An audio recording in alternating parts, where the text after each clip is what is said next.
IBN 7 हौसला है।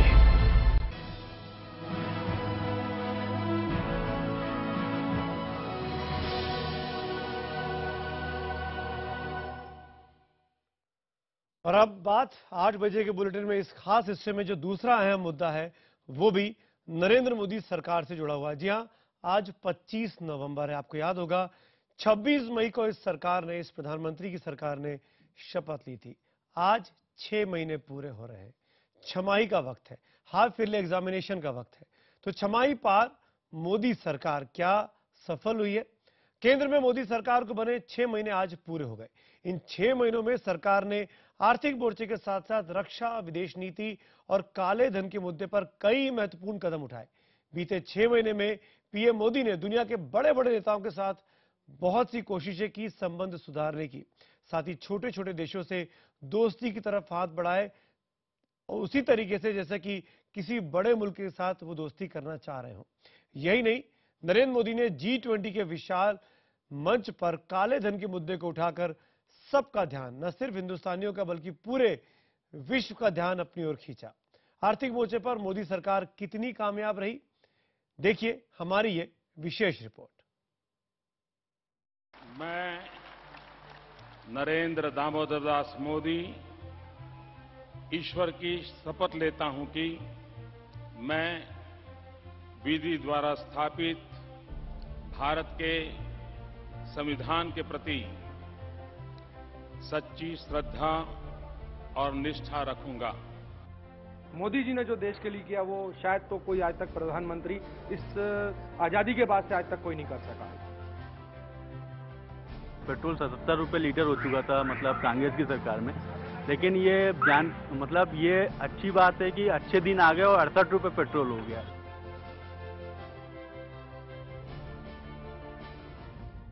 छह महीने पहले केंद्र में बनी मोदी सरकार की आर्थिक नीतियां सही दिशा में हैं और अपना असर दिखा रही हैं। महंगाई के मोर्चे पर सरकार को लगातार कामयाबी मिल रही है। पेट्रोलियम पदार्थों के साथ साथ खाने पीने की चीजों के दाम भी कम हुए हैं। बाजार भी एक के बाद एक नई रिकॉर्ड ऊंचाई को छू रहा है।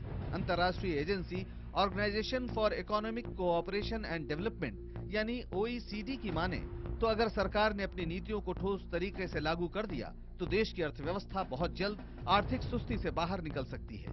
OECD की रिपोर्ट के मुताबिक चालू वित्त वर्ष के दौरान भारतीय अर्थव्यवस्था की विकास दर 5.4% रहेगी, लेकिन अगले वित्त वर्ष के दौरान ये 6.6% की रफ्तार भी छू सकती है। यही नहीं, मोदी सरकार की नीतियों की वजह से 8% की विकास दर एक बार फिर संभव दिख रही है। दुनिया भर में विश्वसनीय मानी जाने वाली OECD की रिपोर्ट में कहा गया है कि सरकार को महंगाई और राजकोषीय घाटे को काबू में करने पर सबसे ज्यादा ध्यान देना चाहिए। काफी डिसीजंस लिए गए हैं, सेंटिमेंट भी बहुत अच्छा रहा है, स्टॉक मार्केट रिकॉर्ड हाई पे आया है और मैं समझता हूं कि आगे बढ़ते इंडिया का GDP ग्रोथ काफी एक्सेलरेट होगा। मोदी सरकार के शुरुआती 6 महीने में विश्व बाजार में कच्चे तेल के दाम घटने से ईंधन के दाम कम हुए हैं, जिसका सकारात्मक असर कई मोर्चों पर दिख रहा है। पिछले 6 महीने में पेट्रोल की कीमत 72 रुपए से घटकर 64 रुपए प्रति लीटर हो गई है। डीजल के दाम भी 57 से घटकर 53 रुपए प्रति लीटर तक आ गए हैं। तेल कीमतें कम होने से थोक महंगाई में भी भारी गिरावट आई है। थोक महंगाई दर अक्टूबर में घटकर 1.77% रह गई, जो 5 साल में सबसे कम है, जबकि पिछले साल अक्टूबर में ये 7.24% थी। अक्टूबर में खाद्य महंगाई की थोक दर भी घटकर 2.7% रह गई। इस दर में मई के बाद से लगातार गिरावट आ रही है। बीते साल के मुकाबले सब्जियों के थोक भाव में 19% और प्याज में 59.77% की कमी आई है। इसके उलट आलू के दाम अब भी चिंताजनक स्तर पर बने हुए हैं। इस साल अक्टूबर में आलू के दाम 82.11% बढ़े। वैसे चीनी, खाद्य तेल और सीमेंट जैसी वस्तुओं के दाम में गिरावट आई है। वहीं बाजार की बात करें तो ये दिन ब दिन नई ऊंचाई को छू रहा है। सेंसेक्स की बात करें तो पिछले 6 महीनों में इसमें करीब 4000 अंकों का उछाल आया है।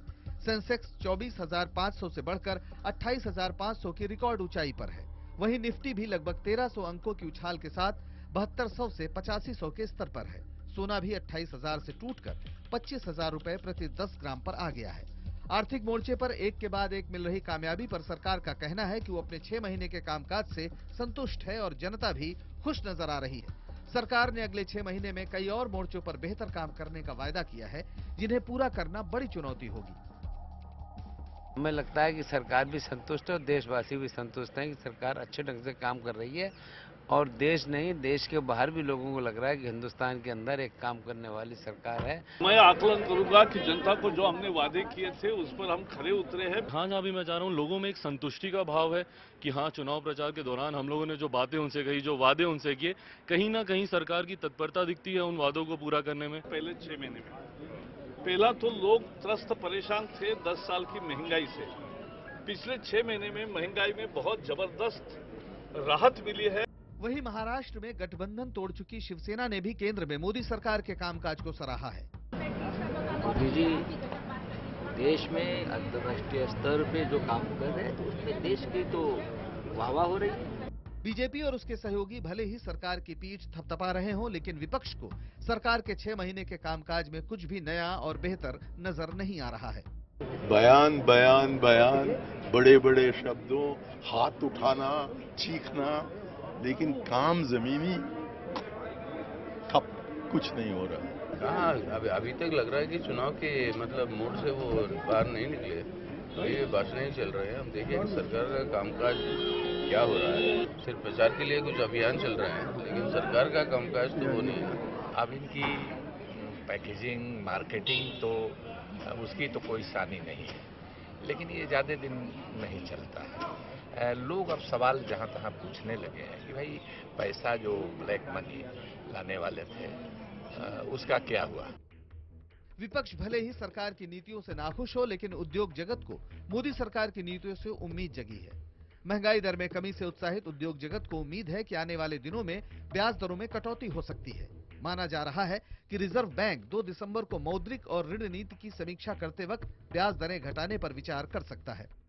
इंटरेस्ट रेट भी कम होगा। इंटरेस्ट रेट कम होगा तो कंज्यूमर प्रोडक्ट्स जो फाइनेंस होते हैं, जैसे कि residential housing, autos, consumer durables, उसका डिमांड बढ़ेगा। तो ये विन विन सिचुएशन रहेगा और आते साल में 15-16 में मैं समझता हूं जीडीपी ग्रोथ 7% हो सकता है। कारोबारी जगत को फिलहाल मोदी सरकार से गुड्स एंड सर्विसेज टैक्स यानी जीएसटी, बीमा और पेंशन क्षेत्र में सुधार की प्रक्रिया को आगे बढ़ाने की उम्मीद है। वहीं कारोबारी जगत का मानना है कि मोदी सरकार के आक्रामक, तेज और योजनाबद्ध तरीके से फैसले लेने की वजह से ही महंगाई और वित्तीय घाटे का दबाव घटा है। खुद पीएम मोदी ने मेक इन इंडिया, स्वच्छ Bharat, zero defect zero effect manufacturing और डिजिटल भारत अभियान जैसे कदम उठाकर दुनिया भर में भारत की छवि मजबूत की है। दिल्ली से नीरज गुप्ता के साथ ब्यूरो रिपोर्ट, IBN 7। और इतना ही नहीं, नरेंद्र मोदी की सरकार ने बीते 5 से 6 महीनों के भीतर जितने भी कदम उठाए उसमें ज्यादातर कदम ऐसे रहे जिसमें जनता की भागीदारी की बहुत जरूरत रही, चाहे वो जनधन की बात हो या फिर स्वच्छता अभियान की बात हो। हालांकि विपक्ष की जो पार्टियां हैं, राजनीतिक पार्टियां, जो वो कह रही हैं कि शुरुआती 6 महीने तो इस सरकार का हनीमून पीरियड है, इस बेसिस पर उसको नहीं आंकना चाहिए। सुनिए। अभी तो जो आम तौर पे भारत जैसे लोकतंत्र में कहा जाता है कि गवर्नमेंट का हनीमून पीरियड, तो कम से कम 5-6 महीने, 8 महीने ये चलता है, 10 महीने, कभी कभी 1 वर्ष तक चलता है। इसलिए अभी बहुत सारी चीजों का जो मूल्यांकन है वो क्रिटिकल तरीके से अभी कुछ समय बाद होना शुरू हो। उन्होंने लोकसभा चुनाव के दौरान देश की जनता को जो उन्होंने वायदे किए थे, किस्म किस्म के वायदे किए थे, तो उन वायदों के ऊपर ये सरकार अभी तक भी खरी नहीं उतरी है। क्या किया 6 महीने के अंदर? या तो भागो या झाड़ू पकड़ाया, लोगों को दौड़ाया। 100 दिन में जो पैसे लाने वाले थे उसका कुछ नहीं हुआ, ब्लैक मनी का। हम बोल रहे 15 लाख रुपए पहले हमारे खाते में जमा करा दो, बाद में पैसे लाते रहना। अब वो बोलते रहते, बाकी होने वाला कुछ भी नहीं है उनसे। पूरी तरह से ये असफल हुए, देश को गुमराह किया, धोखा दिया और लोगों के बीच लंबी लंबी बातें की कि 100 दिन के अंदर हम काला धन भी लौटा देंगे, वो काला धन गरीबों में बंटवा देंगे, महंगाई भी खत्म कर देंगे और बहुत सारी इन्होंने बातें की।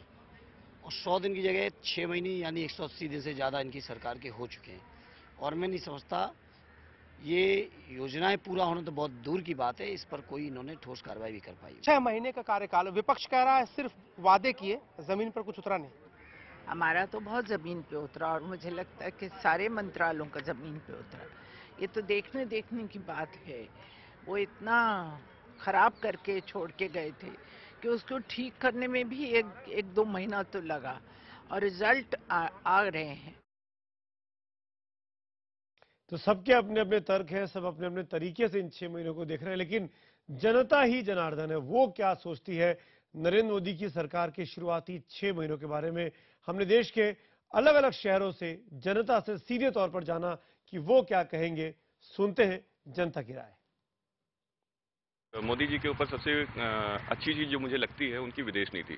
उनकी विदेश नीति के तहत सबसे पहले तो उन्होंने पड़ोसी मुल्कों को अपने शपथ ग्रहण में बुला करके और उनको सम्मान दिया और एक उनसे मित्रता का हाथ बढ़ाया, जिससे ग्लोबली अपने देश को काफी स्ट्रांग करने में मदद मिली हमें। यहाँ पे उनके अभियान का इतना ज्यादा प्रभाव पड़ा है कि आप गली कूचो इवन रेलवे स्टेशन पे आप उनका इतना इफेक्ट देखेंगे कि लोग फेंकते टाइम एक बार सोचते हैं कूड़ा करके। काला धन देश की सबसे बड़ी समस्या है और मोदी जी ने इसकी शुरुआत की है, तो ये देश के लिए अच्छी छवि और ईमानदारी का काम है।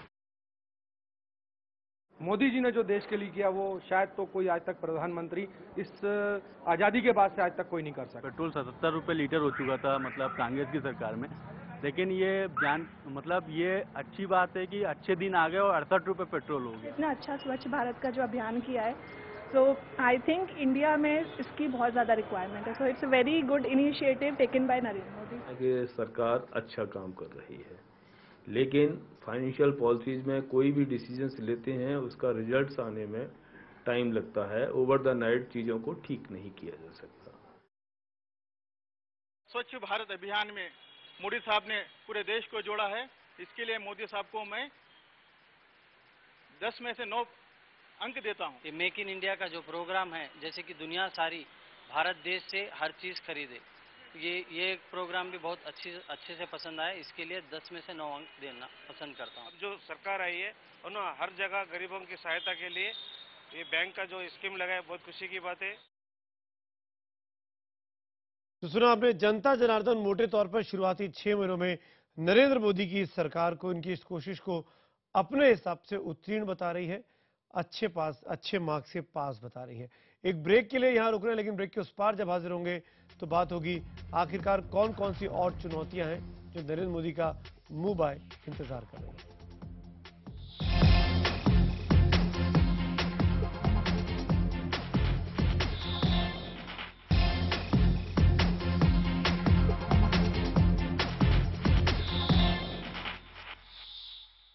और कार्यक्रम के इस आखिरी हिस्से में अब मैं आपको बताता हूं कि शुरुआती 6 महीनों में कौन से वो बड़े कदम इस सरकार ने उठाए जिसका फायदा सीधे तौर पर जनता जनार्दन तक पहुंचा। पहला और सबसे बड़ा मुद्दा पेट्रोल का था, जो लगातार दाम बढ़ रहे थे, 72 रुपए तक चले गए थे, वो घटकर आज की तारीख में 64 रुपए है। डीजल की कीमतें जो एक वक्त पर 57 रुपए थी जब सरकार नहीं आई थी, बनने के बाद अब 53 रुपए पर ही 4 रुपए कम हो चुकी है। सोना भी सस्ता हुआ है, शादियों का मौसम है, सोना की खरीदारी इस वजह से बढ़ भी रही है। 28,000 से घटकर 25,000 रुपए पे आ चुका है। सेंसेक्स एक और पैमाना आर्थिक व्यवस्था को नापने का, उसमें करीब 4,000 अंकों का उछाल आया है इन 6 महीनों के भीतर। 24,500 से बढ़कर ये 28,500 के ऊपर है सेंसेक्स आज की तारीख में। वही हाल निफ्टी का भी है, वहां पर भी 1,300 अंकों का उछाल है, 7200 से बढ़कर 8500 के पार पहुंच गया है। एक और महत्वपूर्ण फैसला जो सरकार ने किया, आयकर सीमा जो 2 लाख थी इसको बढ़ाकर 2.5 लाख रुपए तक कर दी गई, यानी मध्यम वर्ग को, आम व्यक्ति को फायदा पहुंचाने की कोशिश। होम लोन के ब्याज पर छूट जो 1.5 लाख रुपए तक थी उसको सरकार ने बढ़ाकर 2 लाख रुपए तक किया, यानी आम व्यक्ति को घर का सपना खरीदने का एक तरीका उपलब्ध कराया। ईपीएफ का खाता ऑनलाइन हुआ।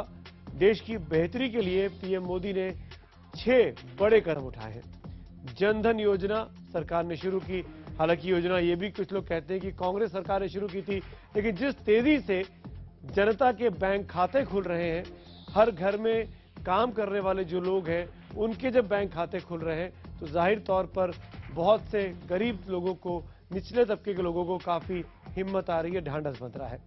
स्वच्छ भारत अभियान की अगुवाई खुद प्रधानमंत्री मोदी ने अपने हाथों में ले रखी है, जिसकी तारीफ जगह जगह हो रही है, जो कि आज की तारीख में रेज होता जा रहा है, वायरल की तरह फैल रहा है। हर व्यक्ति सफाई करते हुए दिखना चाहता है और वो दिखाना चाहता है दुनिया को कि उसने भी स्वच्छ भारत अभियान में हिस्सा लिया। यूट्यूब और फेसबुक पर ऐसी तस्वीरें आजकल बहुत ही आम हो चुकी हैं। मेक इन इंडिया का एक सपना दिखाया, एक कैंपेन लॉन्च किया। न सिर्फ नरेंद्र मोदी ने हिंदुस्तान में ऐसा कहा, बल्कि प्रधानमंत्री ने हिंदुस्तान के बाहर रहने वाले तमाम हिंदुस्तानियों को कहा कि मेक इन इंडिया के इस कॉन्सेप्ट में हिस्सेदारी करिए, हिंदुस्तान में आकर निवेश करिए, जिससे उनका भी व्यापारिक फायदा हो और हिंदुस्तान में रहने वाले लोगों को नौकरियां मिल सके, रोजगार मिल सके, इंफ्रास्ट्रक्चर मिल सके। योजना आयोग, जिसको कहा जाता था कि बहुत ज्यादा ब्यूरोक्रेसी है, उसको सरकार ने समाप्त कर दिया। ये एक इसका अच्छा पॉइंट कहा जाता है। लेकिन विरोध करने वाले लोग ये भी कहते हैं कि योजना आयोग को हटाकर सरकार एक नया कमीशन या नया आयोग बनाना चाहती थी, उसकी रूपरेखा आज तक नहीं दिखाई नरेंद्र मोदी ने। ये भी उम्मीद की जाती है कि सरकार उस बारे में भी कुछ सोच रही होगी, कोई एक नई प्लानिंग की जगह पे, प्लानिंग कमीशन की जगह पे कोई नया प्लान, कोई नई कमीशन या विभाग दिखाई दे। डिजिटल इंडिया का सपना दिखाया नरेंद्र मोदी ने, यानी हर घर को जोड़ना है, डिजिटलाइज करना है, कंप्यूटर्स के जरिए, वाईफाई के जरिए। स्मार्ट सिटी का सपना नरेंद्र मोदी ने इस देश की जनता को दिखाया है कि वो स्मार्ट सिटी हिंदुस्तान के तमाम मुल्कों को करना चाहते हैं। जनता से सीधे जुड़ने के लिए पीएम मोदी ने बीते 6 महीनों में क्या कुछ किया, ये भी आपके लिए जानना बहुत जरूरी है। फेसबुक पर नरेंद्र मोदी लगातार न सिर्फ एक्टिव है, बल्कि अपने ब्लॉग्स भी लिखते हैं और लोगों के रिएक्शंस उस पर बड़ी मात्रा में देखने को मिलते हैं। आज की तारीख में नरेंद्र मोदी साहब के 2.5 करोड़ से ज्यादा फैन है फेसबुक पर। वहीं बात अगर ट्विटर की जाए, सोशल मीडिया पर 80 लाख फॉलोअर हैं नरेंद्र मोदी के, तीसरे नंबर पर है दुनिया में जिनके फॉलोअर्स की संख्या यहां तक पहुंची है।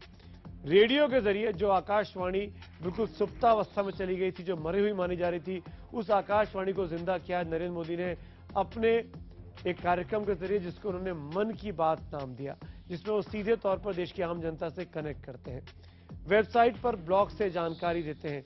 mygov.in पर एक उन्होंने वेबसाइट शुरू की है, जिसमें वो जनता से सीधे सुझाव और शिकायत मांग रहे हैं, ताकि उनके और जनता के बीच जो रास्ता है वो बना रहे, प्रधानमंत्री और आम व्यक्ति में कोई भी दूरी ना रहे।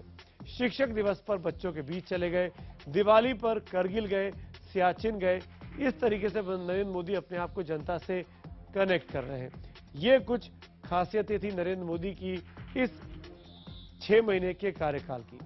कूटनीतिक तौर पर अगर बात की जाए तो गणतंत्र दिवस पर उन्होंने राष्ट्रपति ओबामा को हिंदुस्तान आने का न्योता दिया, जो कि ओबामा साहब ने स्वीकार भी कर लिया। एक बहुत बड़ी कूटनीतिक सफलता के तौर पर इसको देखा जा सकता है, क्योंकि आज तक हिंदुस्तान की आजादी के इतिहास में कभी अमेरिकी राष्ट्रपति भारत की रिपब्लिक डे परेड में स्टेट के गेस्ट बनकर नहीं आए हैं।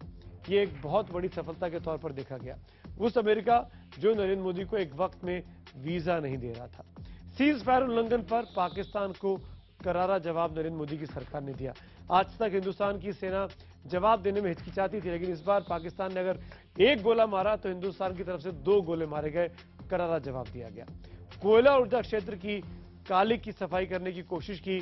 जिस तरीके से सुप्रीम कोर्ट में स्टैंड लिया कि हम कोल रिफॉर्म्स लाना चाहते हैं, तमाम कोल ब्लॉक्स को सुप्रीम कोर्ट ने रद्द कर दिया है, पुराने एलोकेशंस को। नए सिरे से कोयला खदान आवंटन की प्रक्रिया शुरू हो चुकी है। रक्षा, रेलवे, बीमा और रियल एस्टेट में एफडीआई पर बातचीत चल रही है।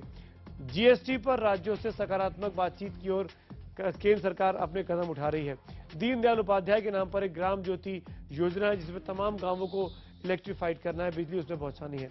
हाईवे के लिए, सड़कों को जोड़ने के लिए 40,000 करोड़ का एक प्रोजेक्ट मंजूर किया गया है। यानी ये तमाम चीजें बीते 6 महीनों में सरकार करती हुई दिखाई दी है। ये वो तमाम चीजें हैं जो एक आम सरकार को आम व्यक्ति के साथ जोड़ती है। नरेंद्र मोदी की शायद शुरुआती 6 महीनों की जो कामयाबी है, जिस वजह से जनता आज उनके साथ खड़ी दिखाई देती है, वो ये तमाम कदम थे जो हमने आपके सामने रखने की कोशिश की। वक्त हो रहा है इस कार्यक्रम में फिलहाल ब्रेक का। मुझे इधर दीजिए इजाजत, लेकिन ब्रेक के उस पार मिलेंगे इंडिया 9 बजे में, हमारे साथ ऋचा भी होंगी।